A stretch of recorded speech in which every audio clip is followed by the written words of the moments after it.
Episode start होता है तो रावशंग मुकिंग को भागने का मशवरा देता है कि तुम यहाँ से दूर भाग जाओ क्योंकि ये लोग तुम्हारी किसी बात पर भरोसा नहीं करेंगे। बाहर पहले ही क्लासेस के लोग मुकिंग पर नजर रखे हुए होते हैं, इसीलिए उन्हें डिस्ट्रैक्ट करने के लिए रावशंग मुकिंग के कपड़े पहनकर जाता है, जिससे उनका ध्यान रावशंग पे लग जाता है। रावशंग के पीछे चले जाते हैं और मुकिंग को वहां से भागने का मौका मिल जाता है, मगर आधे ही रास्ते में उन्हें पता चल जाता है कि वो मुकिंग नहीं है बल्कि रावशंग है। इसीलिए वापस मुकिंग को पकड़ने के लिए भागते हैं और उन्हें वो मिल भी जाता है, तो मुकिंग बच के भागने लगता है। वहाँ कीजिन को मुकिंग की परेशानी हो रही होती है, इसीलिए वो रोंग याओ से हेल्प मांगने के लिए आती है, मगर वो कहता है कि अगर अब मुकिंग की आइडेंटिटी खुल भी जाती है तो खुलने दो, क्योंकि अब उसका मिशन पूरा हो चुका है। इस फ्रैक्चर को पकड़ने का काम उसका नहीं था, बल्कि मिस्टर रू के ग्रुप को तोड़ने का था, जो कि उसने पूरा कर दिया। तो कीजन गुस्सा करती है कि जो भी हो, हम उसे ऐसे नहीं छोड़ सकते, तुम्हें उसे बचाना ही होगा। तो रोंग याओ कहता है कि हाँ, मैं जरूर बचाऊंगा। वहां मुकिंग को वो लोग चारों तरफ से घेर लेते हैं, तो बचने के लिए मुकिंग इन लोगों के साथ फाइट करता है, मगर इतने में ही वहां पुलिस आ जाती है मुकिंग को बचाने के लिए। मगर मुकिंग पुलिस की हेल्प नहीं लेता और भागने लगता है, क्योंकि वो अभी अपनी आइडेंटिटी खोलना नहीं चाहता कि वो पुलिस वालों के साथ मिला हुआ है, इसीलिए भागने लगता है। ग्लासेस के लोग उसे जाने नहीं दे रहे होते। अब इनकी इस फाइट के दौरान वो बंदा मुकिंग को चाकू मार देता है।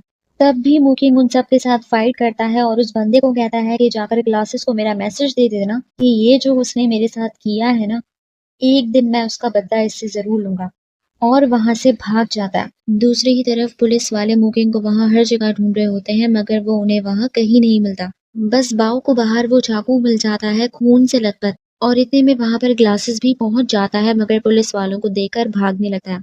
तो इसके पास वही बंदा आ जाता है जिसको मुकिंग ने ग्लासेस को मैसेज देने को कहा था, और वो ग्लासेस को उसका मैसेज दे देता है। अब मिस्टर रू को भी इस सिचुएशन के बारे में पता चल जाता है, और रावशंग मौका पाकर मिस्टर रू से बात करने आ जाता है ग्लासेस से पहले, और कहता है कि मेरे दोस्त को फंसाया जा रहा है। मगर मिस्टर रू को ग्लासेस पर ज्यादा भरोसा होता है। वो कहता है कि वो ऐसा क्यों करेगा। तो रावशंग कहता है कि ग्लासेस मुकिंग के पीछे पड़ा हुआ है, वो जो मुकिंग पर इल्जाम लगा रहा है उसका सबूत का है। हम में से कोई नहीं जानता कि वहां हुआ क्या था, वो अपनी मर्जी से कहानी बनाकर मुकिंग को फंसा रहा है। तो मिस्टर रू कहता है कि अच्छा, तो आज यहाँ पुलिस कैसे आ गई। तो रावशंग कहता है कि मुकिंग तो भाग गया, अगर वो सच में जासूस होता तो पुलिस वालों के साथ ना चला जाता। तब जाकर मिस्टर रू अब कंफ्यूज हो जाता है और उसे ग्लासेस पर भी शक होने लगता है। दूसरी तरफ रोंगया परेशान हुआ होता है मुकिंग के लिए, क्योंकि उसका कुछ अता पता नहीं चल रहा होता। इससे ऐसा लग रहा होता है कि कहीं वो पकड़ा तो नहीं गया ग्लासेस के हाथों, इसीलिए हर जगह उसे तलाश कर रहा होता है। तो रैन के अलावा बाकी टीम को इस पर शक होने लगता है कि आखिर ये कर क्या रहा है। इसीलिए मैंग अब इससे साफ पूछने लग जाती है कि आखिर ये सब चल क्या रहा है। कौन था वो डॉक्टर जो हमारी मदद करने के लिए उस टाइम आ गया, और हर वक्त हर मिशन में कोई ना कोई कैसे आ जाता है। मगर फिर भी रोंगयाओ इन्हें नहीं बताता जासूस के बारे में, मुकिंग के बारे में। दूसरी तरफ पुलिस वाले कोंगडू की ख्वाहिश पूरी कर देते हैं, उसको इसके बीवी बच्चों से मिलवा देते हैं। तो वो इमोशनल होने लगता है कि इसका बच्चा भी हो गया, और सिर्फ अपनी वाइफ के कहने पर वो पुलिस वालों के साथ कोऑपरेट करने के लिए मान जाता है, क्योंकि वो कहती है कि मैं तुम्हारा वेट करूंगी, इसीलिए अब सुधर जाओ। उधर ग्लासेस सोच में पड़ा होता है कि वहां पुलिस कैसे आ गई थी, और रावशंग कहाँ है, वो भी तो मुकिंग के साथ था, तो वो अरेस्ट क्यों नहीं हुआ। इसका दिमाग कुछ ज्यादा चलने लगता है और ये रावशंग को भी मिला हुआ समझने लगता है पुलिस वालों के साथ। इसीलिए भागा भागा फौरन मिस्टर रू को बताने के लिए आने लगता है, और सारा इल्जाम मुकिंग और रावशंग पे डालने लगता है कि सब कुछ ये दोनों कर रहे हैं। तो मिस्टर रू कहता है कि तुम्हें यहाँ आने में थोड़ी देर हो गई, क्योंकि तुमसे पहले ही रावशंग यहाँ आ चुका है, और वो भी बिल्कुल यही बातें कर रहा था जो तुम कर रहे हो। तो रावशंग आकर फिर दोबारा से शुरू हो जाता है और ग्लासेस के मुंह पर उसकी पोल पट्टी खोलने लगता है कि इससे कोंगडू और उसकी वाइफ संभाली नहीं गई, तो बचने के लिए सारा इल्जाम हम पर लगा रहा है। उधर पुलिस वाले उस चाकू पे लगे हुए ब्लड का ब्लड टेस्ट करके देख लेते हैं, और उससे उनको पता चल जाता है कि वो ब्लड मुकिंग का है। तो ये बात रोंगयाओ कीजिन को बता देता है कि मुकिंग को चाकू मारा गया है और उसका अभी तक कुछ अता पता नहीं है। अगर टाइम पे उसने ट्रीटमेंट ना की तो कुछ भी हो सकता है। इसीलिए इसे मिस्टर रू के पास भेजने लगता है कि वहां चेक करो कि कहीं उन लोगों ने तो मुकिंग को नहीं पकड़ लिया। इसीलिए कीजिन तुरंत घर आ जाती है। वहां रावशंग और ग्लासेस मारने को आए हुए होते हैं एक दूसरे को, क्योंकि रावशंग उसे उकसा रहा होता है बोल बोल के कि पूरे ग्रुप को तो ये खा चुका है और अब हम दोनों को भी मार देना चाहता है। पूरा ग्रुप टूट गया मगर इससे कुछ नहीं होता। कि इतने में कीजिन मुकिंग को ढूंढती हुई अंदर आ जाती है कि मुकिंग कहाँ है। तो मिस्टर उससे सवाल करने लगता है कि तुम्हें कैसे पता कि मुकिंग गायब है। तो वो बड़ी चालाक होती है, वो रावशंग पे लगा देती है कि जब से रावशंग ने मुकिंग को मैसेज करके बुलाया है तब से उसका कुछ पता नहीं चल रहा। और अपने फादर को बताने लगती है कि मुझे लगता है कि आप लोग उस पर फिर से शक कर रहे हैं। वो जासूस नहीं है। आज पूरा दिन वो मेरे साथ हॉस्पिटल में था। मिस्टर रू हैरान हो जाता है कि क्या वो तुम्हारे साथ गया था? तो साबित करने के लिए उल्टा ग्लासेस पर डालने लगती है कि ग्लासेस ने मुझे वहां देखा भी था। आपने बताया नहीं मेरे फादर को? तो वो बताने लगता है कि हाँ मैंने देखा था। तो मिस्टर रू उन दोनों को वहां से भेज देता है और कीजन से आराम से बात करना चाह रहा होता है, मगर वो हाइपर हुई भी होती है कि क्या अभी भी आप मुकिंग पर शक कर रहे हैं? तो मिस्टर वू चिल्लाने लगता है कि हाँ मैं कर रहा हूँ, क्योंकि यही बिजनेस है। आपकी ये गलती आपको डुबा देती है। और फिर दोबारा किजन से पूछने लगता है कि क्या सच में मुकिंग पूरा दिन तुम्हारे साथ था? तो वो चीखने लगती है कि जब मैं कह रही हूँ कि वो मेरे साथ था तो था, अब आपको मेरी बातों पे भी भरोसा नहीं रहा।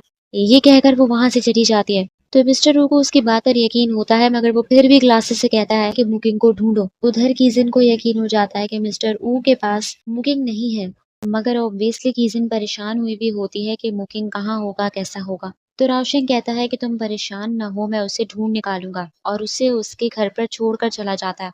तो कीजिन जैसे ही अपने शॉप का दरवाजा खोलती है तो उसके हाथ पर खून लग जाता है। ये देखते ही वो समझ जाती है कि मुकिंग शायद इसके घर के अंदर होगा। इसीलिए वो फौरन भागकर घर के अंदर आती है तो वो उसके घर के अंदर ही मौजूद होता है। उसका काफी खून बह चुका होता है, इसीलिए वो कहता है कि फाइनली तुम आ गई, वरना मुझे तो लगा था कि शायद हमारी अब कभी मुलाकात नहीं हो पाएगी। कीजिन उसे डांट कर चुप कराती है कि क्या फालतू बातें कर रहे हो तुम, मैं तुम्हें कुछ होने नहीं दूंगी। हॉस्पिटल वो उसे लेकर जा नहीं सकती, मिस्टर रू की वजह से परेशान हुई भी होती है कि आखिर करूं तो क्या करूं। तो मुकिंग अपने पुराने डॉक्टर को कॉल मिलाते ही बेहोश हो जाता है, जिससे कीजिन को पता चल जाता है कि इसे कहाँ लेकर जाना है।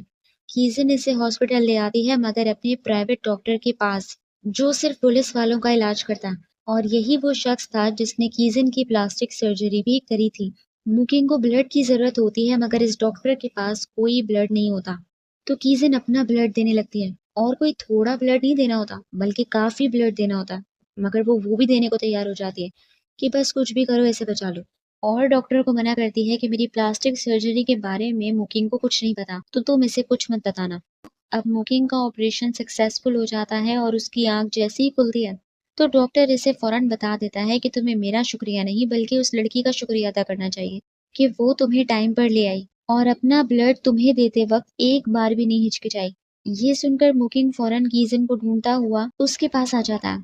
उसको सोता हुआ देखकर उसको चादर उड़ाने लगता है और वहीं बैठ जाता है। लगता है इसे भी इससे मोहब्बत हो ही गई है।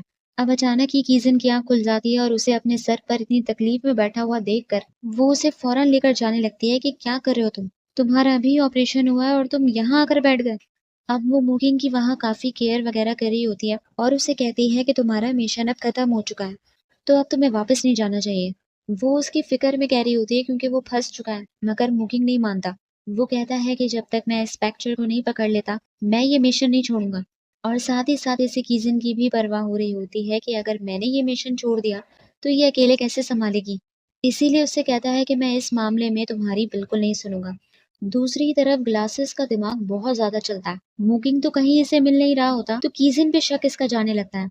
और अचानक ही इसे वो सीन याद आता है कि मेरी गाड़ी के पीछे वो भाग रही थी, तो कहीं उसने तो मेरी गाड़ी में ट्रैकर नहीं लगा दिया। तो वो भागकर फौरन आता है और अपनी गाड़ी को चेक करता है, तो उसे वहां कुछ नहीं मिलता, क्योंकि शुक्र है कि कीजिन का मोबाइल उस टाइम रास्ते में ही गिर गया था। इसीलिए ये सोचता है कि शायद इसका वहम होगा। वहाँ रोंग यो भी मुकिंग से बात करता है कि अब तो हमारा मिशन कंप्लीट हो चुका है, तुम वापस आ जाओ, अब तुम खतरे में भी हो। मगर वो मना कर देता है कि मैं कीजिन को ये मिशन अकेले करने नहीं दूंगा। तो लियू, रोंग याओ और कीजिन आपस में मिलकर प्लान करते हैं कि मुकिंग वैसे तो उनकी बात मानेगा नहीं, तो कोई प्लान करके ही इसे वापस लाना होगा, क्योंकि इस फ्रैक्चर को पकड़ने का असल मिशन कीजिन का है। मुकिंग का सिर्फ उसके ग्रुप को तोड़ना था। इसीलिए कीजिन मुकिंग से झूठ बोलकर उसे भेजने लगती है कि पुलिस वाले मान गए हैं कि तुम मिशन कंटिन्यू कर सकते हो, और उसका गेटअप चेंज करवा कर उसे भेज देती है कि थोड़े दिनों तुम किसी जगह पर रहो, फिर अपना मिशन कंटिन्यू कर लेना। तो वो उसकी बात मान जाता है, मगर रास्ते में ही रोंग याओ उसे पिक करने के लिए आ जाता है। ये तब भी नहीं समझता, मगर जब रोंग याओ इसे बाहर हुल के टिकट देता, वो भी नई आइडेंटिटी के साथ, कि जब तक मिशन खत्म नहीं हो जाता तुम वहीं रहो। ये देखकर मुकिंग का खून खौल जाता है और वो उसी वक्त उसे गाड़ी रोकने को कहता है। और यही एपिसोड खत्म हो जाता है। तो आप लोग मुझे बताइए आप लोग एपिसोड कैसी लगी। लाइक कीजिए, सब्सक्राइब कीजिए और कमेंट भी कर दीजिए। Thank you so much.